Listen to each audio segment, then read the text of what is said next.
네, 저희 부동산 따라잡기 시청자분들의 고민 전화를 기다리고 있습니다. 혼자서는 해결할 수 없는 부동산에 관련된 고민들 오늘도 실력 있는 전문가와 해결해 드릴 테니까요. 주저하지 마시고 전화 주시기 바라겠습니다. 그럼 오늘 열려있는 상담번호 알려드리겠습니다. 026938-2050번, 026938-2050번 열려 있으니까요. 지금부터 부동산 고민이 있으신 분들은 이 번호로 바로 연결 시작해 주시면 되겠습니다. 네, 그럼 오늘 상담 함께 해주실 전문가 바로 만나보죠. 도시계획연구소의 서기섭 대표 나오셨습니다. 안녕하세요. 네, 안녕하세요.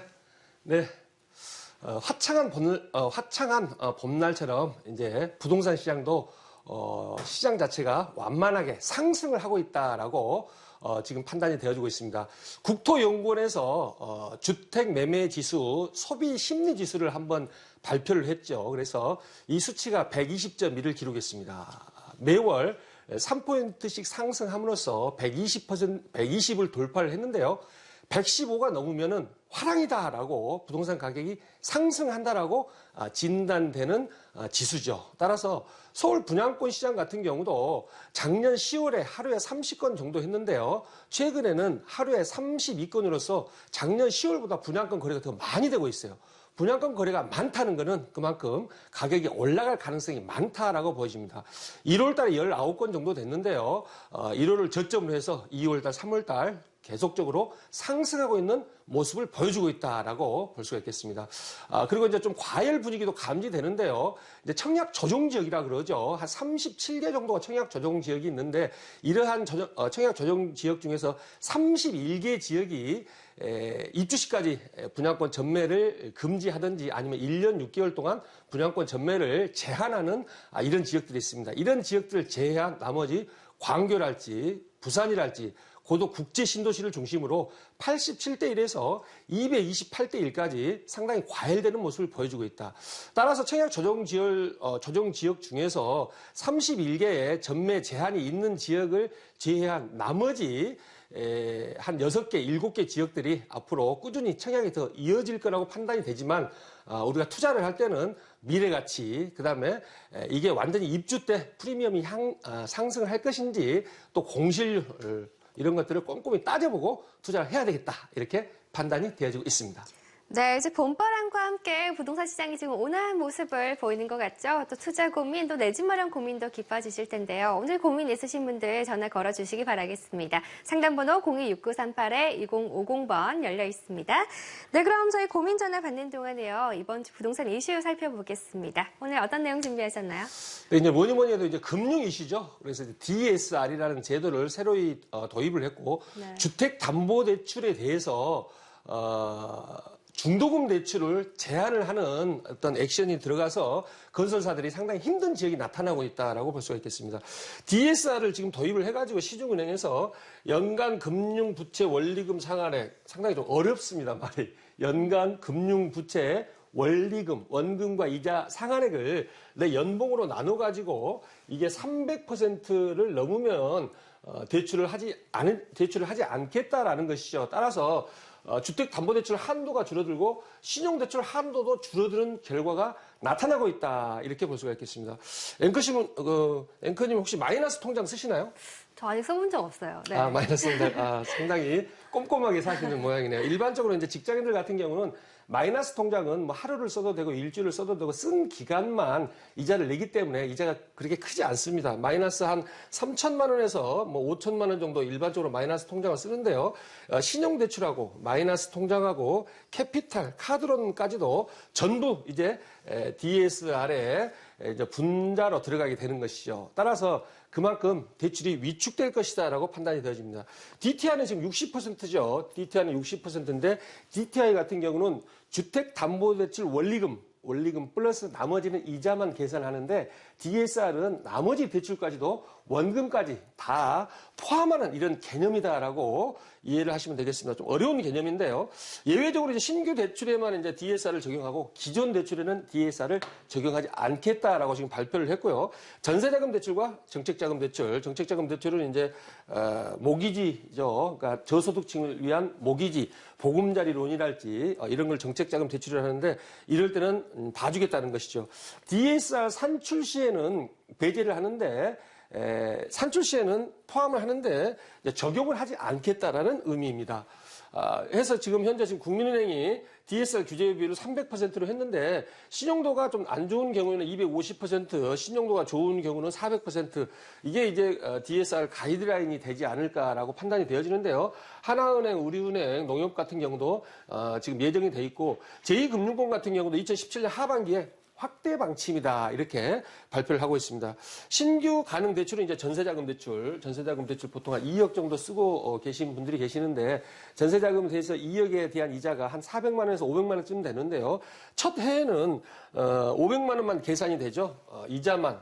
전세자금 대출을 우리가 2년을 쓰기 때문에 2년 동안 첫 해는 이자만 계산이 되는데 둘째 해에는 2억, 예를 들어서 원금 2억이라고 봤을 때 2억 플러스 이자 500만 원 해서 2억 500만 원이 이제 분모로 올라가기 때문에 2억 500만 원이 DSR에 편입이 되기 때문에 그만큼 대출 한도는 줄어든다.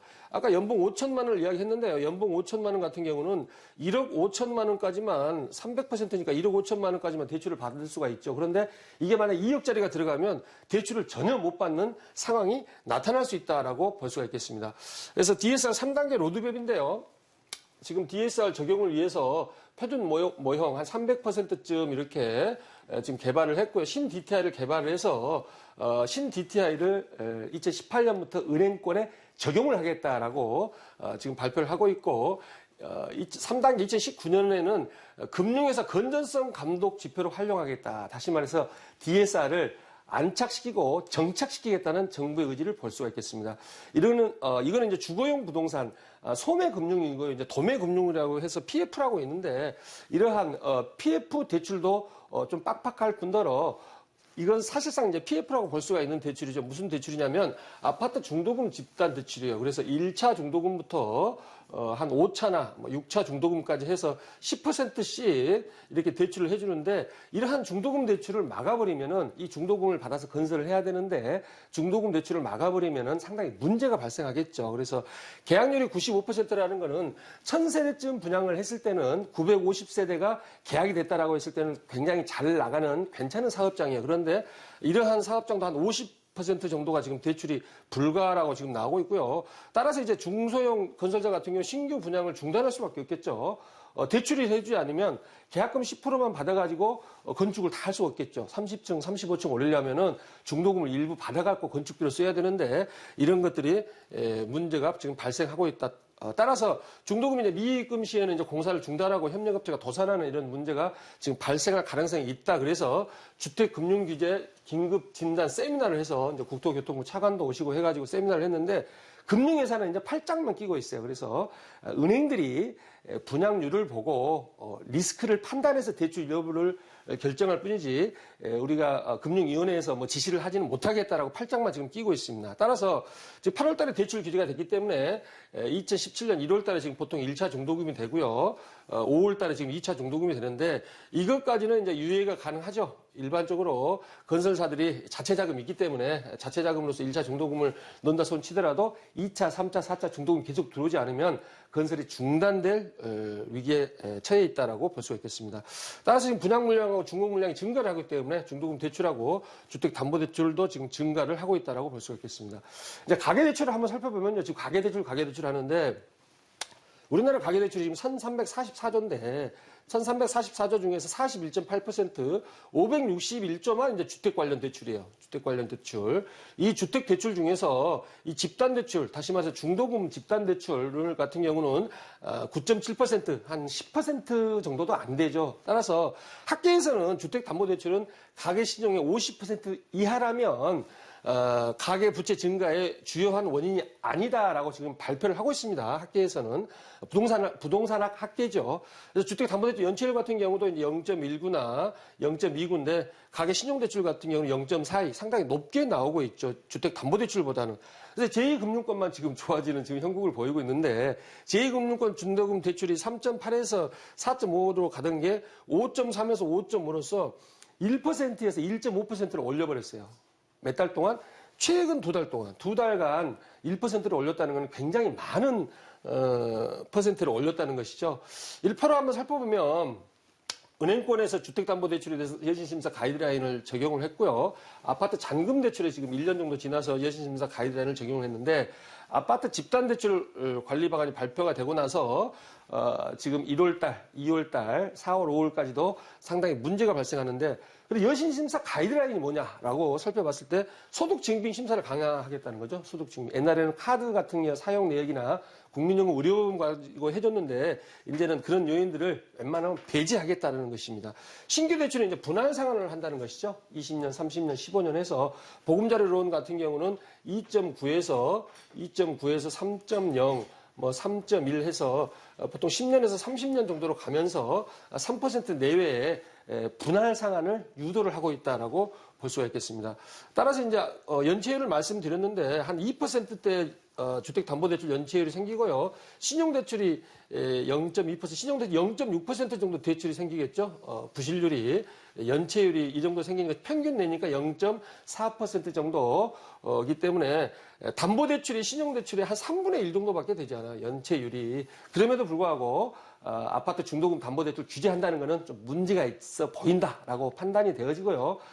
수도권을 비롯해서 제2기 신도시, 그다음에 부산 광역시를 제외한 나머지 광역시들이 분양률 자체가 만약에 90% 이하라면 중도금 대출이 문제가 생겨서 상당히 그 지역에 마이너스 프리미엄까지도 붙을 수 있는 상황이 발생할 것이다. 이렇게 판단이 되어지고 있습니다.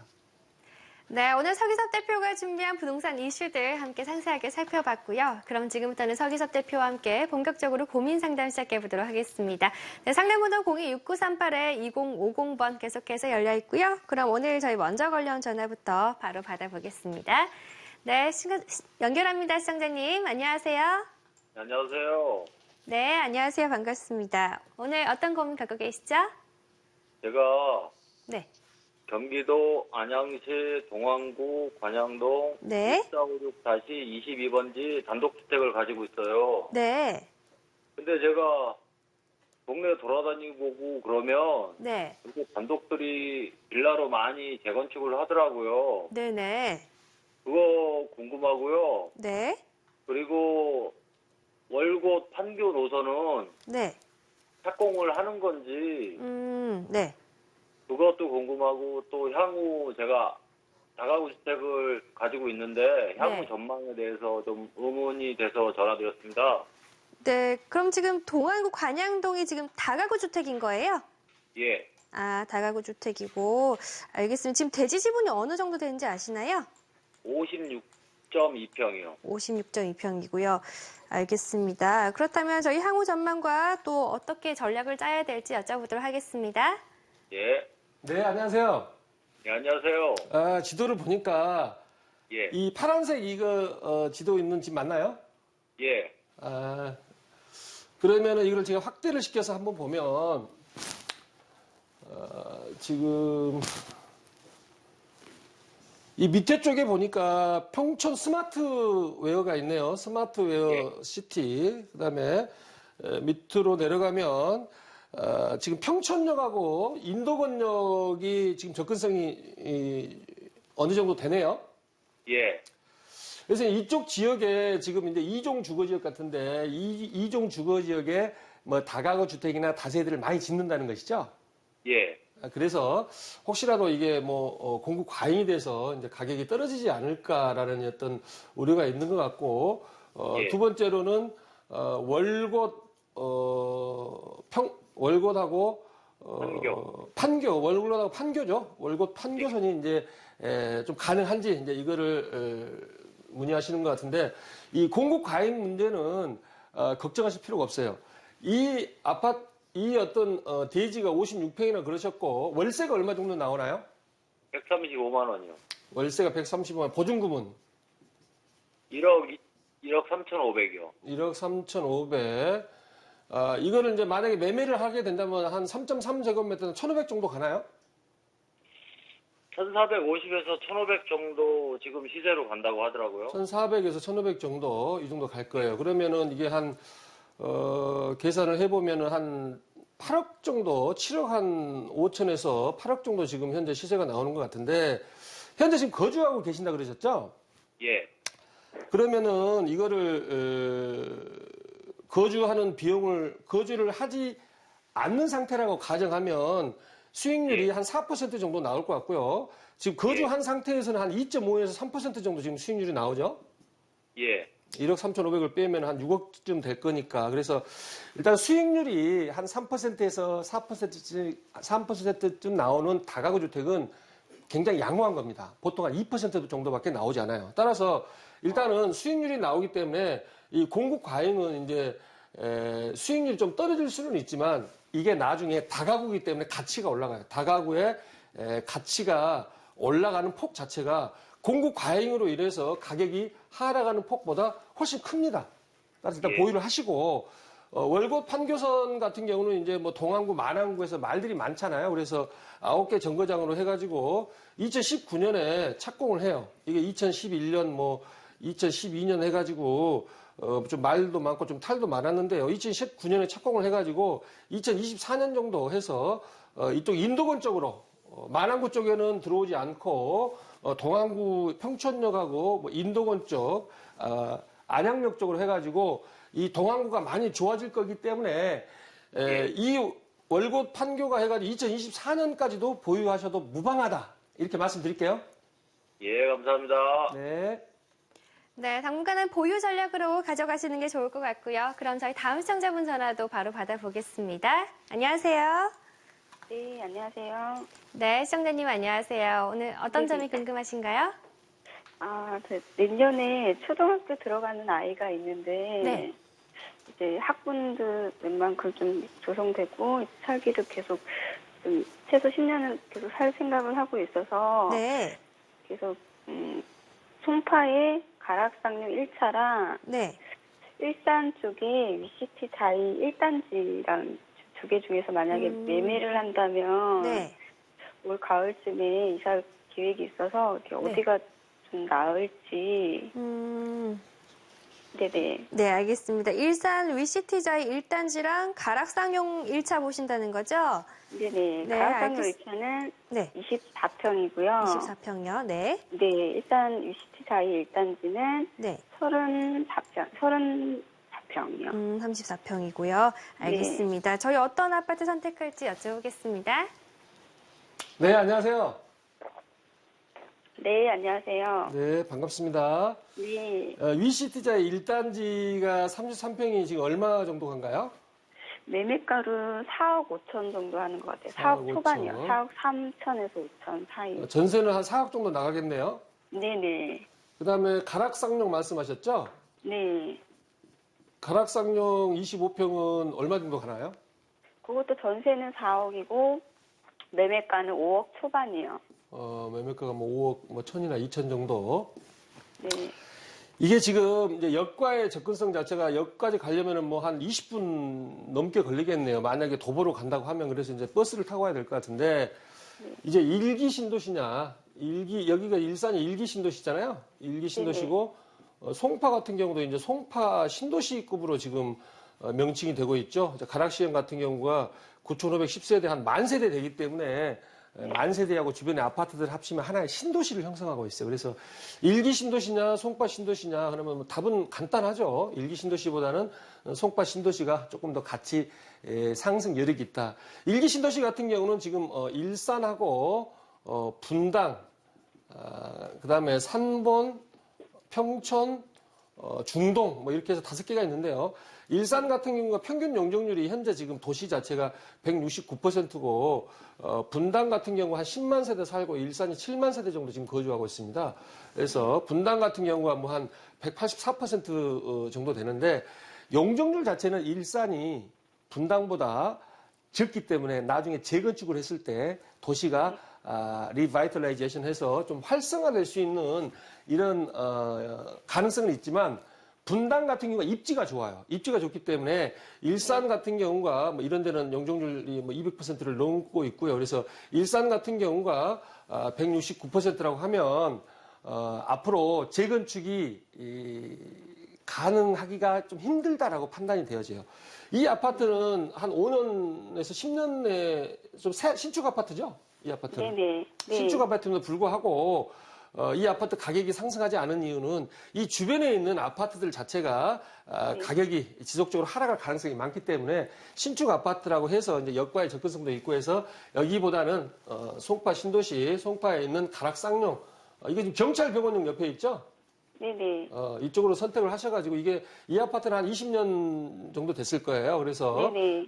조금 더 한 30년까지는 가격이 뭐 그렇게 많이 하락하지는 않기 때문에 워낙 입지가 좋기 때문에 가락쌍용으로 선택을 하시는 게 맞다 이렇게 말씀드릴게요. 아, 네, 감사합니다. 네. 네, 그럼 저희 다음 승자분 전화도 바로 받아보겠습니다. 안녕하세요. 아, 예, 안녕하세요. 네, 안녕하세요. 오늘 어떤 고민 갖고 전화 주셨나요? 지금 마포구 성산동에 네. 성산 2차 이편한 세상을 25평짜리 갖고 있는데요. 네. 그거를 계속 전세를 놓아야 될지 매도를 해야 할지 궁금해 전화드렸습니다. 아, 지금 거주 안 하시고 이제 임대 놓고 계신 거예요? 예, 월세에 놓고 있습니다. 아, 월세로 놓고 계시고요. 알겠습니다. 성산 2차 이편한 세상 저희 매도 여부 알아보겠습니다. 네, 안녕하세요. 예, 안녕하십니까. 성산 이편한 세상 여기 월드컵 경기장역 바로 있네요. 디지털 미디어 네네. 시티요. 이 세대수가 한 2,000세대 정도 되죠? 세대수가 몇 300. 세대인가요? 400이요. 400. 아, 400세대예요? 예, 예. 성산 유원 아파트 저 이쪽을 착각했네요. 그래서 이게 지금 이쪽에 지금 재건축 호재가 있잖아요. 유원 아파트, 대우 아파트 해가지고 호재도 네. 있고 수색 증산 재정비 촉진지구, 가재울 재정비 촉진지구, 성산 이편한 세상 이거는 몇 년 정도 된 아파트인가요? 지금 15년 됐습니다. 15년. 여기가 지금 30년이 거의 다 됐기 때문에 15년 정도가 됐기 때문에 앞으로 한 20년까지 보유하셔도 무방해요. 이쪽 지역이 서쪽 지역이 좀 낙후되고 좀 노후화된 지역이었는데 새로이 어떤 활기가 도는 상암 DMC를 중심으로 상당히 미래 가치가 있는 지역입니다. 따라서 현재 지금 매매 시세가 얼마라고요? 매매 시세가 지금 한 4억 8천 정도로 알고 있습니다. 4억 8천. 그다음에 전세가 3억 8천이요. 8천. 한 1억 정도 지금 갭이 나는데 지금 월세를 받으시고 있는데 이 월세를 전세로 돌리시고 나머지 금액 뭐 한 2억이나 3억 정도 나오면은 나머지 금액으로 서울시 중심부에 있는 아파트에 투자하시는 게 낫겠다 이렇게 판단이 되어지네요. 아, 그럼 서울시 혹시 중심부면요. 네. 그 강동구 명일동 쪽에 좀 관심을 갖고 있는데요. 명일동이요? 예. 예, 그쪽은 어떤가요? 명일동 같은 경우도 지금 이제 고독 3단지, 4단지, 아니 4단지로 분양을 됐고 3단지, 5단지, 6단지 해가지고 네네. 지속적으로 이제 재건축이 이루어지잖아요. 그래서 명일동 미래 가치도 괜찮습니다. 그래서 명일동에 투자하셔도 되겠다 이렇게 말씀드릴게요. 예, 고맙습니다. 네. 네, 앞으로 호재가 많은 지역이기 때문에 전세를 놓으면서 5년 정도는 더 보유하셔도 좋을 것 같습니다. 전화 감사합니다. 네, 저희 방송 중에 상담은 이렇게 마무리 짓도록 하겠고요. 상담받지 못하신 분들 위해서 세미나 소개해드릴게요. 화면으로 만나보시죠. 네, 주제는 2017년 부동산 핵심 지역 분석 및 소액 투자 성공 가이드입니다. 매주 수요일 오후 2시부터 진행되는 세미나고요. 서기섭 대표와 박준근 이사가 진행합니다. 장소는 신논현역 1번 출구 인근이고요. 접수 문의는 026938-2050번으로 해주시면 되겠습니다. 네, 지금까지 상담 함께해 주신 전문가는요. 도시계획연구소 서기섭 대표였습니다. 오늘 감사합니다. 네, 고맙습니다. 네, 저희 오늘도 방송 중에